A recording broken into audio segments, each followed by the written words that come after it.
What's going on, Dungeon Dwellers? Welcome back to Dave's Dungeon. I am your host, as always, the one, the only, Dungeon Master Dave, bringing you Spooktober 2023. Got all the screaming out of the way. Hope you guys are doing good. Hope you guys are excited. Let's get off into this. What do we got today, Dave? Are you uncomfortable yet? Huh? Are you? This movie is an expert in that. We have Barbarian! I know. I'm coming at this wired for sound today. Excuse me, I got a little something going on. It's cold. But let's talk about this a little bit. I've heard some people say, I'm not a big fan of this movie. It made me feel uncomfortable. Isn't that the point of a horror movie? Isn't that the point of these movies that scare us? I mean, you're not supposed to be comfortable watching people get cut up. You're not supposed to be comfortable. You're supposed to be uncomfortable when dealing with these things. Some part of horror is making you uncomfortable and deal with the fact that there are bad qualities within all of us, including you. Yes, you. So again, it's not a celebration of that, but an acknowledgement of it. So that's a lot of the people who are saying this movie makes me uncomfortable aren't willing to deal with the women's issues that are going on in this film, the sort of quiet society issues that are going on in this film, and the sort of disillusionment that is occurring and bumping up against this film is quite interesting. So, but I think let's talk about who wrote it. It is written by a writer and a director. So, the person who wrote it directed it, and their name is Zach Krieger.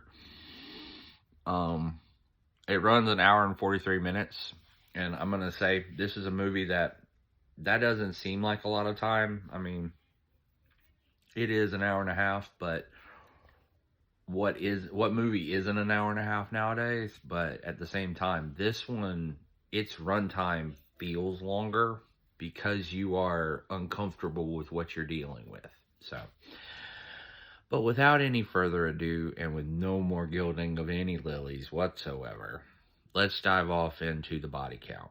We have one cute little house in the middle of a bad neighborhood. One missing key in the lockbox, and no one answering any telephone whatsoever. It's like a millennial wrote this movie or something. One, seeing what kind of neighborhood you're in, back inside, back in your car, don't hang outside. One, double booking a place that shouldn't have been booked at all. 476 Barbary. Wink, wink. Those of you who know what barbarism is. One, hey, that's Bill Skarsgård. I love that guy. He's always clowning around. That's like 4 winks. I'm not doing it anymore. One, tea, wine, nuts. You want anything? Come on, people who... And there's another thing going on with this. This film, for those of you who are keeping up with who produced films, I said this was written and directed by a single person. Every person who was in this was a producer on this film. I don't know. This is as indie as you get, I think. So, then we got, Why Don't You Just Stay Here plan, which in modern day, which this is set in 2020s, I think, but in modern day setting, I get the tension build here. 2 awkward people hanging out together. It's not going to be comfortable. You're both booked for the same place. You don't know who you're around and what they're doing and who they are, so you can't trust them. So you really, really go out of your way to make sure that they know that you're like, hey, don't try to do me any favors.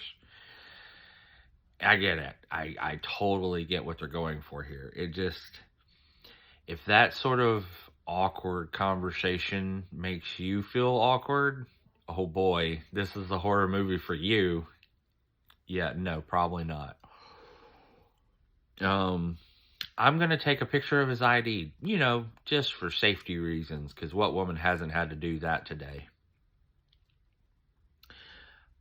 This is a really weird really weird conversation. Because of course, if you're an ally, you're trying not to be a creep, but at the same time, you're gonna say exactly what a creep would have said, and what girl hasn't heard those same things said right before being subjected to whatever it was the creep did. Just bear that out. Deal with that. If you recognize the situation, it's uncomfortable. One founder of the Lion Tamers, sick band name. I really like that. If nobody's actually stolen that band name, I want it. Detroit Lion Tamers. I won't even be from Detroit.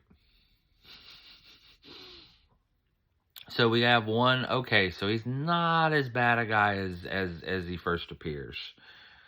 Again, what does it look like, a mass murder or something? One, it's different for girls than guys. Chekhov's lesson, basically. This whole movie is built around it's different for girls and guys. And there's a scene later that clearly illustrates this to degrees of which even I was made horrified and uncomfortable. Which is a special thing. A movie has to be working real hard to mess with me. One, why is it always girls who get their hearts ripped out? Trust me, girls can rip, quote. A little foreshadowing there. One, how to fold a fitted sheet instructional demonstration, complete with goofball and, oh no, we're giggling. One, okay, well, me and my awkward boner are headed to the couch. One, night terrors as an adult are the worst, especially when you have to have them around other people. I'm going to go ahead and tell you, I have night terrors. People literally wake me up going, Dave, what's wrong? I'm like, I was trying to sleep, and they're like, no, you were screaming in your sleep, and I'm going, no, not. No, not. I was asleep. My body may have been going, but that's just life. Whose body isn't screaming at this moment?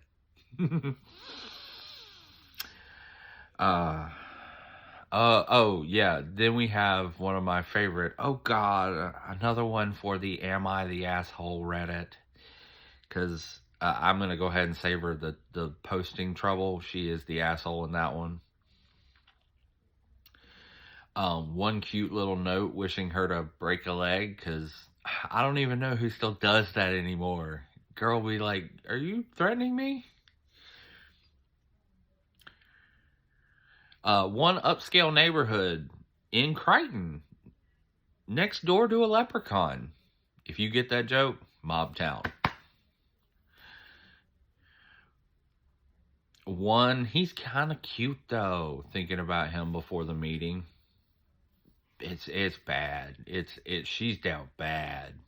Like, if I was her, she does the one thing you're not supposed to do, ladies and gentlemen. She falls for somebody and she gets kind of hung up on them, and then that dumb ass goes and wanders into a spooky hole.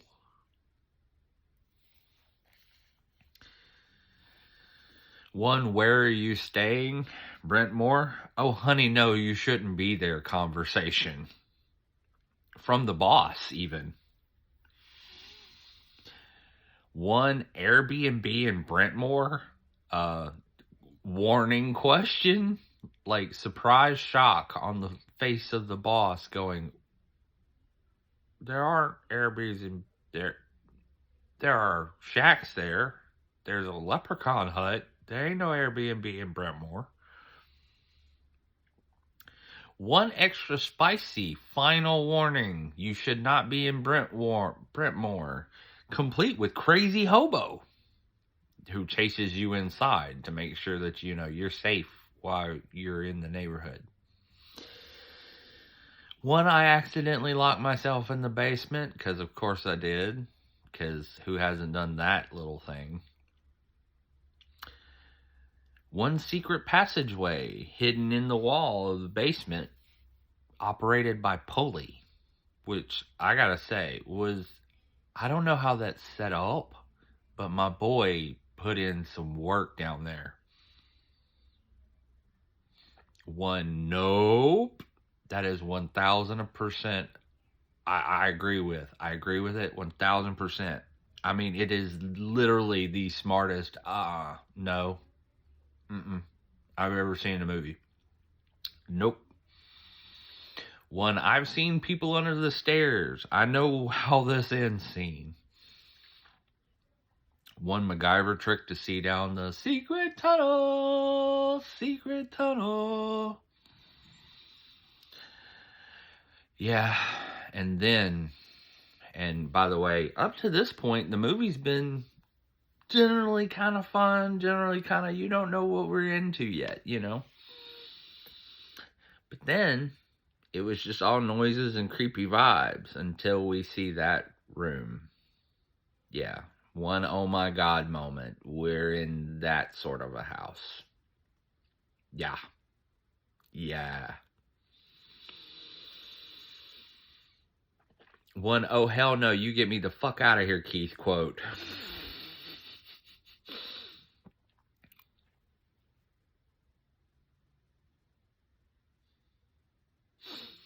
One, what's down here?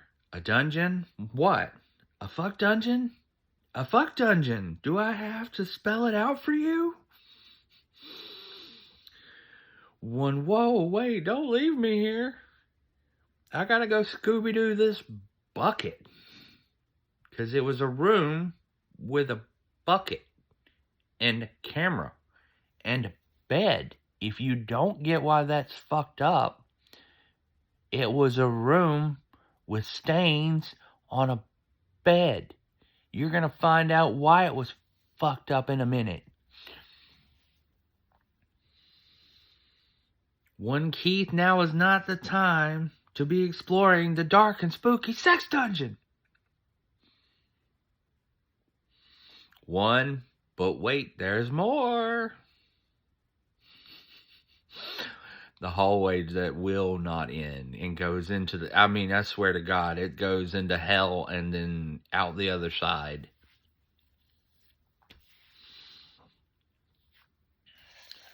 One, Keith crying out like a little baby in the darkness.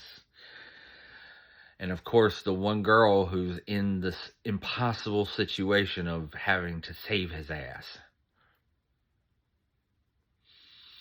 One man tries mansplaining his way out of the dangerous situation and immediately gets himself killed and the girl captured.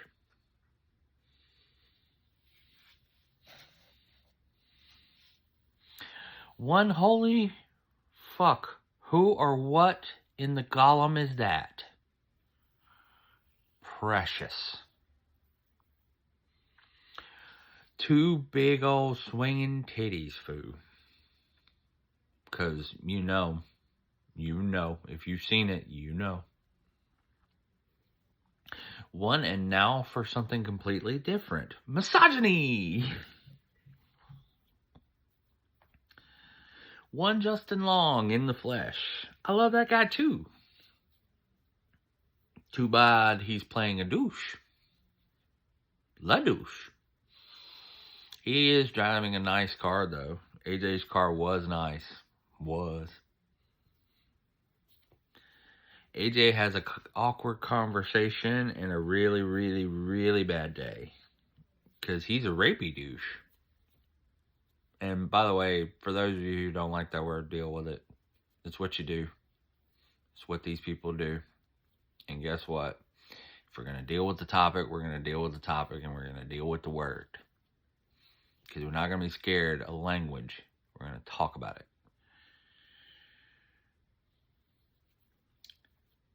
It's important. It's important to say we don't work for you, AJ, because you're a fucking creep.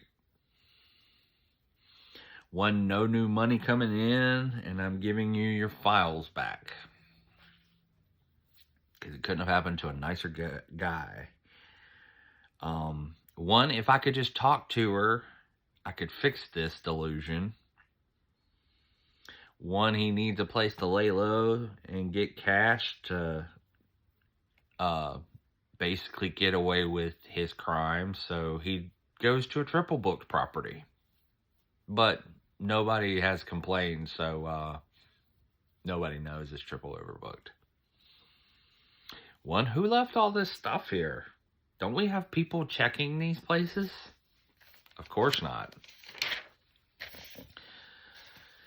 One, calling your boy to the bar and confessing to what you did scene.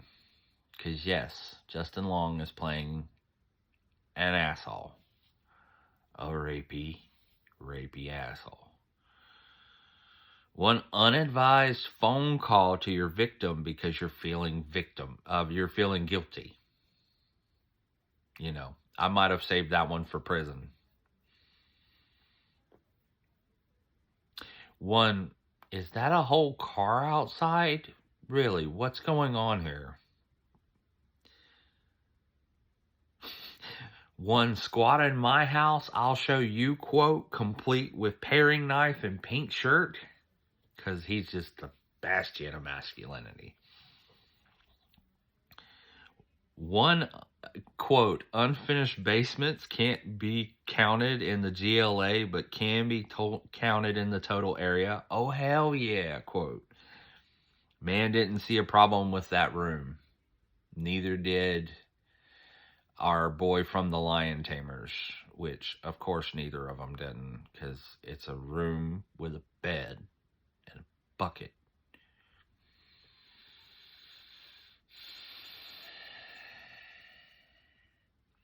Measuring the secret base bedroom leads to places seen. I've got so much room for games and activities down here now. Nursing mother and baby nursing instructional video that I swear to God should not exist. That is the footage, not the movie, but the instructional video should not have been made. Whoever made that, it's like watching Kubrick direct Traffic. It's not going to go well. It's not going to go well. One, dropping the flashlight when you really needed it trope, because we're in a horror movie, of course we did. One, hey, it's you from earlier. You're still alive? One, some of these cages down here are human-sized. Be-doo. One, flashback to older and simpler times and younger and crueler men. Because, you know, misogyny is for all time a classic. Listening to 106.9 while you stalk and hunt your prey. Hello, ma'am, DWP. My name is Carlos. Can I come in? Almost like the start of a bad porno. Putting in that addition while everyone else moves out.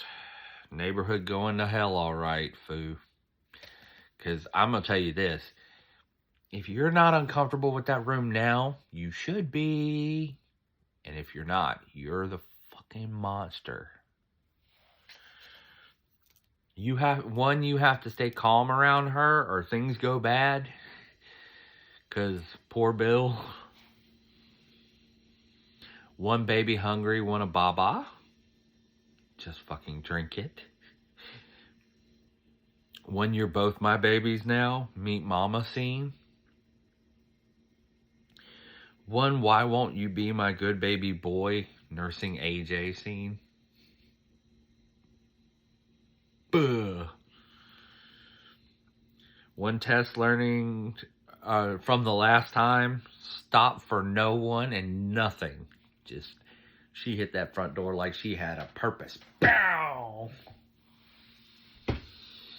Well, lucky for her, the not-so-hobo was there to save her because Momma was coming. AJ uses these moments to get away and meet the man of the house, Frank. This piece. And you're going, how is he still there? How is he still alive? You piece of shit. Tess finally gets in touch with the police, but we're in a horror movie, so police can't do anything. Big surprise. One very serious VHS tape collection, and AJ sees it all. And I just gotta say, what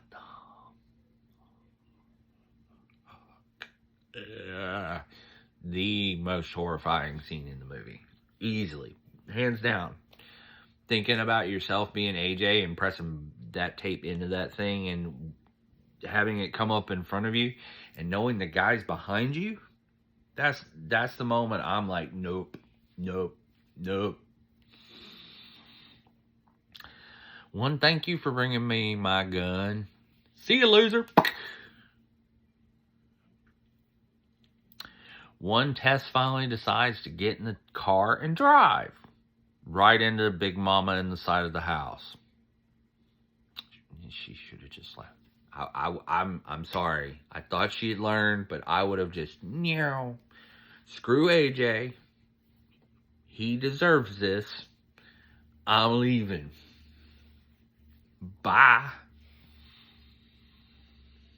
AJ, speaking of which, then screws up and shoots Tess. Because of course he does. AJ's fucking useless. One, she's just a crazy lady born in that house to a monster of a man. One, AJ realizes he might be a bad person. Well, might. Right.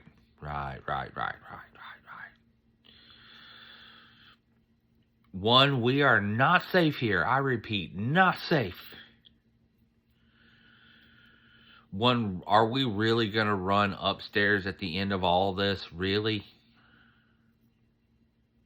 One, AJ, oh my God, you dropped the fucking gun. Are you really that useless? Only to then turn around and then, did you really just throw her off the roof? AJ is definitely the asshole in this one.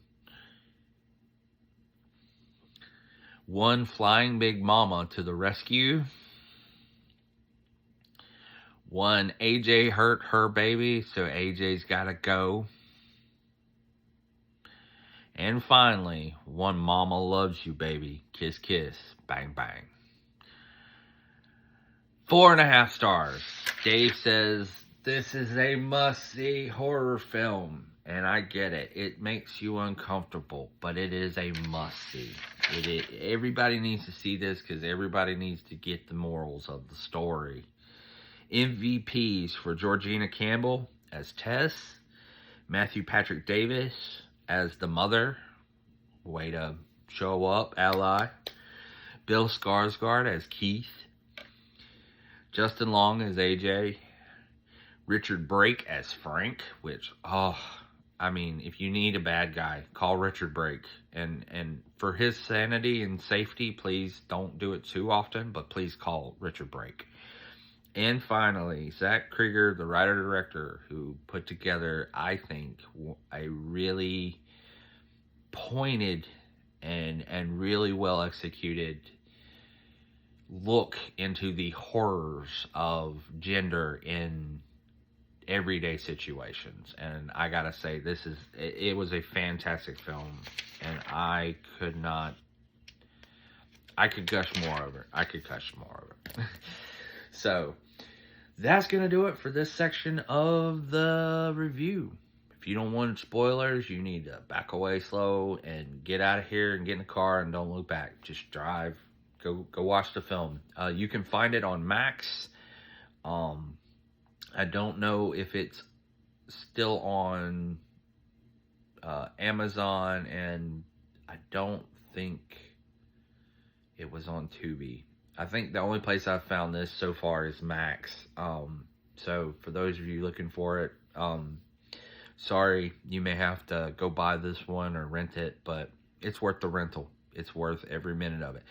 And it's going to make you uncomfortable, but us who like horror films deal with that. We get put in situations that make us uncomfortable so that we can understand a little bit better the situational things going on and have a more grounded understanding of things sometimes, you know. I like to think we bring awareness to issues a lot of times. So, I don't know. I like this one. I really wanted to talk about it. So, we're going to do that in the gory details. So, hopefully, you're gone. So, I kind of hedged in early to start with what I want to talk about for the gory details, and that is the purpose of horror. And for those of you who think the purpose of horror is just to show you some neat kills, sorry. I don't think that's its only purpose. For those of you who, and myself included, who enjoy the darker side of things, the sort of murders and situational sort of vengeance and things like that, I feel you. I understand why we're here. But some of that is uncomfortable, and we've just become comfortable with it. But we always were uncomfortable with it. It's always been a thing. Horror brings up the darker, more sinister, more sort of parts of us we don't like looking at. And I think this horror film took that mission statement and it knocked the ball out of the park. It took what was a untenable conversation that most of us has to cuss our way through to relieve the stress of, and it put context, and it put experience, and it put justification, and it put excuse, and it put all of the things you hear and see in these scenarios into a digestible movie that really opens up the conversation. It really gives you language to now come in and go, oh, okay. Maybe now we have some dialogue. Maybe now we can go, okay, this is your experience. This is my experience. Let's talk about that. And let's talk about why the bed scene hits for you and it horrifies you, and why it doesn't for me and it wouldn't. Okay, and then we go through it. Because for me, it hits for me, because I understand what that represents. Whereas the other men in this just gone. And I don't think it's wrong for them to be that way. I think that's the general what's reported. I think that's the general what we encounter. Yeah. I think horror makes us better in the way it makes us look down at where we are in comparison to these other characters. And it makes us uncomfortable sometimes when we go, I'm a little close to AJ. I'm a little far from Bill. Because Bill's not bad. Bill Skarsgård actually plays a non-creep in this, which mostly. I mean, there at the end he gets stupid, but can you blame him? He's a guy. That's sort of our basic setting. But I get people's lack of enjoyment for this film, though. I do. It is uncomfortable, and it is a where it can't shock you and where it can't terrify you, it will gross you out. It does intend to go full about it. And, you know, if it works for Stephen King, it must work. But I think that's going to do it for this review, though. I hope you guys will take the time and check this film out. I had a really good time spending a lot of time analyzing this film and diving into it. It's got a lot of good beats and a lot of good performances. I think it's got one of the most convincing monster effects and costumes of the 2020s. I mean, hands down so far. Between it and Psycho Gorman are two of the best practical sort of costuming and effects that I've seen in the modern era. And I gotta say, Zach brought it. So, thank you guys so much for watching this. I hope you've enjoyed my little bit long-winded review, but we got through all the details I think I wanted to talk about. I hope you've enjoyed it, and if you did, make sure you leave me a like. Maybe subscribe so you know when I drop more content and so you can know when I'm doing this again. And I just hope this movie inspires you and everybody else to treat each other a little bit better and with a little bit more care. Because if they had just left that house when she said, "Hey, I found a room downstairs," AJ could be getting just completely railed by Big Mama right now. But thank you so much for joining me on these adventures, Dungeon Dwellers. I hope to see you on our next ones. But until then, maybe don't go stay in weird neighborhoods that all of a sudden offer Airbnbs.